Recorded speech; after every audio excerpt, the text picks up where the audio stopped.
ভয় সাধারণত উৎপন্ন হয় যখন আমরা কিসের অনুপস্থিতির ফলে বা কোন কারণে ভয়ের উৎপত্তি হয়? প্রশ্ন আপনাদের কাছে। হ্যাঁ, কিসের কারণে ভয় উৎপন্ন? ঈর্ষা, হিংসা। হ্যাঁ, বুঝিনি। আচ্ছা, হ্যাঁ, অপরাধের ফলে, কৃষ্ণকে ভুলে যাওয়ার ফলে। হ্যাঁ, আধ্যাত্মিক জ্ঞানের অভাবে, বিশ্বাসের ঘাটতি, দেহ এবং আত্মাকে গুলিয়ে ফেলার কারণে। মোটামুটি প্রায় সব উত্তরগুলো কাছাকাছি। এক শব্দে উত্তর হচ্ছে অজ্ঞানতার কারণ। ভয়ের কারণ হচ্ছে অজ্ঞানতা। অজ্ঞানতা থেকে ভয়ের জন্ম হয়। যেমন রাতের বেলা আমরা সবাই ভয় পাই, যখনই সূর্য ডুবে যায় অন্ধকার নামে সঙ্গে সঙ্গে আমরা ভয় পাই। কেন ভয় পাই? কারণ এখন কিছু দেখা যাচ্ছে না। অবশ্যই আমরা আলোকিত করেছি, কিন্তু স্বাভাবিকভাবে দিনের বেলা কেউ ভয় পায় না, বা অপেক্ষাকৃত অনেক কম ভয় পায়। ভয় তো সবসময় জীবকে তাড়া করছে, কিন্তু অপেক্ষাকৃতভাবে অধিক ভয় হয় রাত্রিবেলা। কেন? তখন অজ্ঞানতা। এটা কোন অজ্ঞানতা? এটা হচ্ছে অন্ধকার। তো ঠিক যেভাবে অন্ধকারের কারণে আমরা রাত্রিবেলা ভয় পাই, কারণ দেখতে পাওয়া যাচ্ছে না। যদি দেখতে পারা যেত তাহলে এরকম ভয় হতো না। আবার ঠিক একই রকমভাবে আমরা দেখি যখন প্রভাতে সূর্য উদিত হন, তখন সঙ্গে সঙ্গে সেই ভয়গুলো সব দূর হয়ে যায়। তাহলে আলোর প্রবেশ ভয় দূর করে, আর অন্ধকার ভয় উৎপন্ন করে। তো এটি তো জড়জাগতিকভাবে অন্ধকারের কারণে ভয়। আর আধ্যাত্মিক বিচার থেকে, পরমার্থ বিচারে, এটা ব্যবহারিক বিচার, পরমার্থিক বিচার হচ্ছে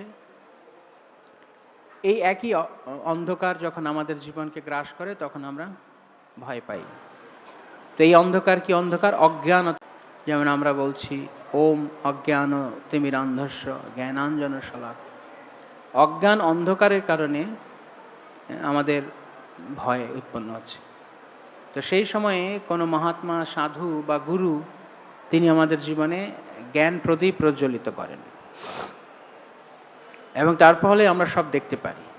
এবং যখন দেখতে পারি তখন সংশয় দূরীভূত হয়, সব কিছু সুস্পষ্ট রূপে আমাদের কাছে প্রকাশ পায়।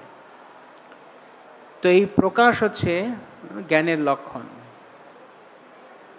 আর অন্ধকার হচ্ছে অজ্ঞানতার লক্ষণ। তো কোন প্রকাশ?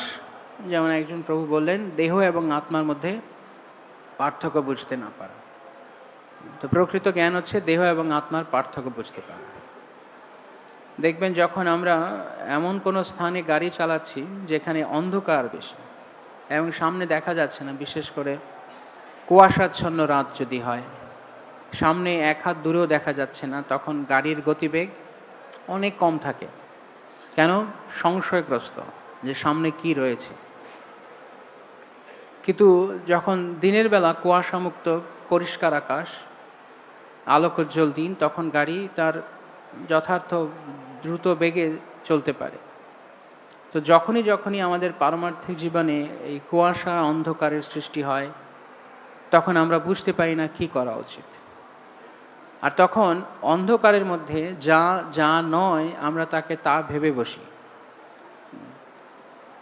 যেমন শ্রীল প্রভুপাদ তাৎপর্যে লিখছেন যে আত্ম উপলব্ধির অর্থ এই নয় যেহেতু পরমাত্মা ও জীবাত্মা উভয়ই আত্মা, তাই তারা সর্বতোভাবে সমান। এটা কারা মনে করে যে আত্মা এবং পরমাত্মা সমান? নির্বিশেষবাদীরা। তারা বলে যে সব কিছুই সমান, সব কিছুই এক। নির্বিশেষবাদীদের ধারণা হচ্ছে যে যখন আমরা প্রকৃত জ্ঞানে স্থিত হব তখন আমরা বুঝতে পারবো সব কিছু সমান। আর জ্ঞান নেই বলে আমরা মনে করছি ভিন্নতা, বৈচিত্র্য আছে জ্ঞানের অভাবের কারণে। জ্ঞানের অভাবে বৈচিত্র্য হয়, না জ্ঞান থাকলে বৈচিত্র্য বোঝা যায়, কোনটা? একটা অন্ধকার ঘরে সবকিছুই কেমন দেখা যায়? বৈচিত্র্যপূর্ণ। যেখানে আলো নেই সেখানে সবকিছু কি দেখা যায়? সবই এক দেখা যায়, কারণ সব অন্ধকারের দ্বারা আচ্ছন্ন। যখন আলো প্রবেশ করে তখন দেখা যায় না ঘরে একটা টেবিল রয়েছে, একটা চেয়ার রয়েছে, কিংবা খাট রয়েছে, অন্যান্য আসবাবপত্র রয়েছে। তো এই যে মায়াবাদীদের যে ধারণা যে জ্ঞানের প্রকাশ হলে সব সমান অনুভূত হয়, এটি সম্পূর্ণ বিপরীত বুদ্ধি। বরং জ্ঞান না থাকার কারণেই, অজ্ঞানতার কারণেই সবকিছুকে এক মনে হয়। তো শ্রীল প্রভুপাদ এই প্রসঙ্গে তিনি বলছেন যে যখন মায়াবাদীরা মনে করে যে জীবাত্মা এবং পরমাত্মা এক হয়ে যাবে, তো জীবাত্মা এবং পরমাত্মা যদি এক হয় সেটিকে তারা জ্ঞান বলছেন। আর প্রভুপাদ বলছে এটি মহা অজ্ঞানতা। এই জগতে দেখুন না আপনি, স্বাভাবিকভাবে যেমন আমার চোখ রয়েছে, আমি দেখছি, বা আমরা সবাই দেখছি, তা আমরা কি দেখছি? আমাকে দেখছি না অন্য কাউকে দেখছি, অন্য কোনো বস্তুকে দেখছি? চোখের দৃষ্টি এবং বস্তু এক না আলাদা? হ্যাঁ, এক না আলাদা? কারা কারা মনে করছেন চোখের দৃষ্টি আর বস্তু, দৃশ্য বস্তু এক? কারা কারা মনে করছেন আলাদা? আলাদা তো। তো যেমন একজন দ্রষ্টা রয়েছে তেমনি দৃশ্য রয়েছেন, তাই সবকিছু এই জগতে আলাদা দেখা যাচ্ছে। তাহলে হঠাৎ করে কিরকম ভাবে সবকিছু এক লাগবে? জ্ঞানের প্রকাশ হলে এক লাগবে? যে অন্ধ, জন্মান্ধ, তার কাছে সবকিছুই এক, দেখতেই পায় না। যার চোখ রয়েছে সে দেখতে পায় সবকিছু আলাদা। তাহলে সহজেই এই কথা প্রতিপন্ন করা যায় যে জ্ঞানের প্রকাশ হলেই বৈচিত্র্য অনুভব করা যাবে।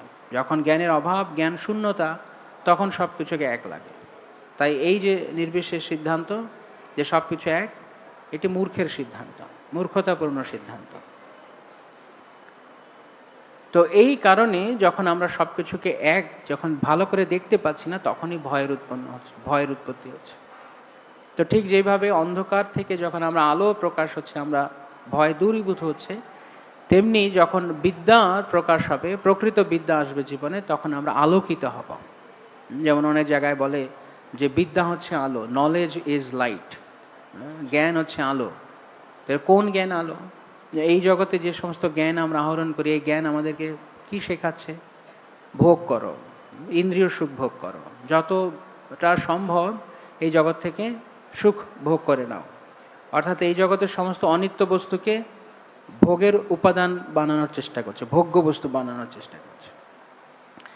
এখন এইখানে বিচার করতে হবে যে আমি কি এই জগৎ থেকে আত্যন্তিক ভোগ বা আনন্দ পেতে পারি? কিভাবে পেতে পারি? যদি পেতে পারি তাহলে বিচার করি আমরা